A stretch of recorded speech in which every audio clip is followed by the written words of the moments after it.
I'm saying that people are acting out of desperation. We don't want a society that is acting out of desperation, but you have to pay attention to the cries that people have. So you're not condoning looting? There's no way to embrace that. What I'm saying is you can't condone the looting that corporations continue to do every single day when they take tax dollars from black, brown, white folks all over the city of Chicago so that they can turn a profit. That's amazing. That's the mayor of Chicago. Fantastic. Adam B. Coleman is here. He's the founder of Wrong Speak Publishing and the author of Black Victim to Black Victor. Adam, thanks for being here, brother. I got to ask you to comment on that. These guys, these kids, young people, they can't help themselves, Adam. They have to, they're speaking out from their brokenness or whatever. What do you say? Well, for one, that was an amazing deflection that he just did. I mean, I didn't even see that one coming. But I'd say, answer your question, what's fascinating for me about him discussing like, my young people are looting is that he says it's out of desperation.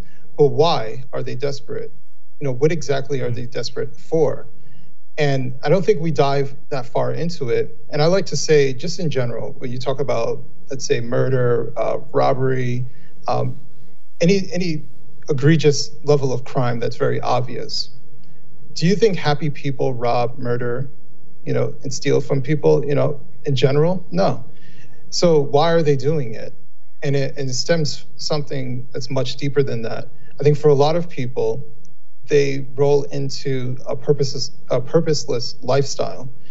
And I think for a lot of young people, either they're following a trend of lost people ahead of them, so older people who are just as lost as they are, but give this illusion that they know which direction to go towards. That's how you end up with kids joining gangs and things of that nature. But I think you see a culture of lostness.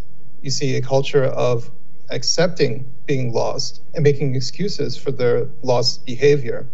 And especially when it comes to young men are purpose-driven. And if you don't give them purpose, they will seek it somewhere. If they don't find purpose, they'll self-medicate with drugs and things of that nature. But if you don't give them a positive purpose, they will do destructive things. They will destroy your society. And that's what you're seeing in Chicago. You see a lot of purposeless young men who are destroying that society. And then you have an enabling government that allows it to happen. Perfect. Okay, let's talk about this purposelessness. I could ask you where that comes from, or where, yeah, let's do that. I have two questions, but let's do this one first. Why is there a lack of purpose? Well, I think we can talk about the racial angle, but I think it's a greater American issue. Nearly a quarter of Americans grow up in separate households. Mostly speaking, they grew up separate from their fathers. And their fathers, from my perspective, are their purpose compass. They're there to be their realists, the ones who puts them in a particular direction and guides them in life. Now, if you talk about from a demographic standpoint, the majority of Black Americans, including myself, grow up without their father in their life. And they grow up struggling to figure out what that purpose is. Now, combine that with a majority of your neighborhood who grows up in that same situation. Combine that with an inept government that allows criminality and that doesn't punish it. You keep adding things on top of that. And listen, leftists aren't completely wrong. There are some things that have happened throughout the history involving discrimination and things that are racially biased.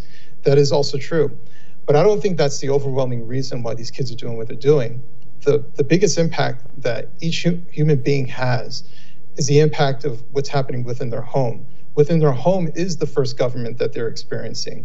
And if it's dysfunctional and they go into the world that's equally dysfunctional and no one stops them, no one helps them, no one mentors them, I mean, this is the outcome that you'll see.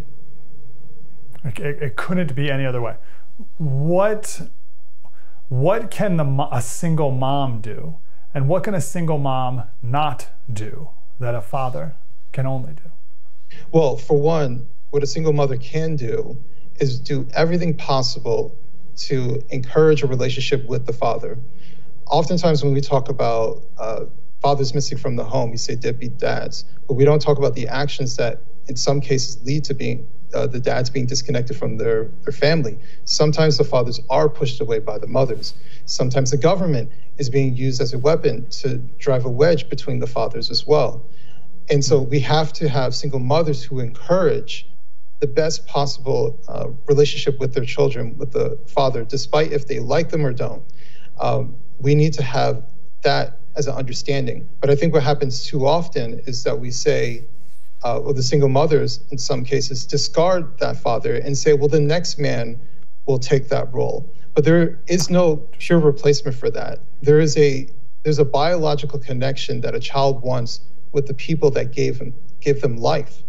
And yes, stepfathers are important when they do come into their lives, but I have to warn people that the chances of a child being molested, being physically abused, being neglected, happen tremendously higher when you bring a non-biological adult figure into the home.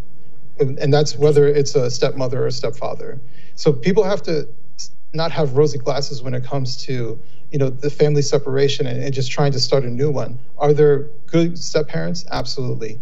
But you're actually creating a vulnerability for children when you do this. Wow. What can a mom not provide that only dads can? Well, I'll say this. The most important parental figure is the same-sex parental figure. So as a young man who grew up without his father, my mother couldn't teach me how to be a man. She could try to bring me around other men to learn certain behaviors, but she couldn't teach me herself. She doesn't understand my perspective. She doesn't understand the general male perspective on things. She doesn't see the world in the same way that I do. Likewise, I don't see the world the same way that my mother does, right? She doesn't experience the same dangers, but she might experience different dangers. So it's very difficult to teach a young man how to move about this world when you weren't a young man yourself. And so for me as a father, even though I didn't grow up with my father, it took me years to figure out how to become the father that I wanted to be. And I teach my son and I prepare him because I've been through this. So I know what to tell him to look for. When he goes to his first girl experience, when he enters his first job, which he did recently, I could tell him this is what you might experience. This is how you handle it. I'm preparing him from a male's perspective. But the most important thing I tell him is that when you become 18, no one will care about you. And that's the reality of being a man. And that's what it is. So you have to prepare yourself for that. You're not a little boy anymore. You have to grow up. Wow. Ties back into this perpetual adolescence concept that we have today. And that's this idea that, you can be on your mommy's health insurance till you're 26 and your brain's not fully developed till you're 26. We don't know what age even manhood begins anymore. So it's interesting even that you picked a number like we used to be able to do. Adam, we could talk forever. Does poverty equal crime? No. And I think that's a very perverse way that people talk about crime. Poverty is an excuse for crime. I grew up, we were poor at times. We were homeless a couple times when I was a kid. We lived with family members. We bounced from hotel rooms. I lived in a homeless shelter for a short period of time as well. Neither myself or my sister have a criminal record. Why? Because my mother didn't allow for that to happen. And guess what? Most people aren't criminals. And I actually take a huge offense when people make the streamlined accusation about poverty equaling criminality. Does it become an excuse? Yes. But that's to say that, are there not wealthy people who commit crimes too? Of course there are, right? It's not about the economic status. What happens is the economic status becomes the cover, right? The criminals who come out of jail because you let them out, you give them short sentences, guess where they do go? They don't go to the wealthy neighborhoods. They go to where the people who are trying to make it, the people who are trying to climb the economic ladder, that's where they go. So you actually hurt the very people, and then insult to injury, you label them just as being the same as the people who aren't doing anything wrong. My last question for you, Adam, when you see the video of, let's just say in particular, the one we kicked off the show with, the two guys robbing the Lululemon, right? Quite casually, just grabbing as much as they possibly can. Then, of course, the employees got fired, the whole thing. But if you were to meet these two gentlemen, what would you say to them? Why? A lot of people can't answer the question why they do what they do. They just do it. And if the answer is, oh, I just wanted to get some money, why this way?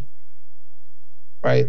I'm one of those people, as you could tell, how I talk about stuff. I want to know why, like the real reason why, not the surface level, not the, well, you know, I needed to pay for this. No, why did you choose this?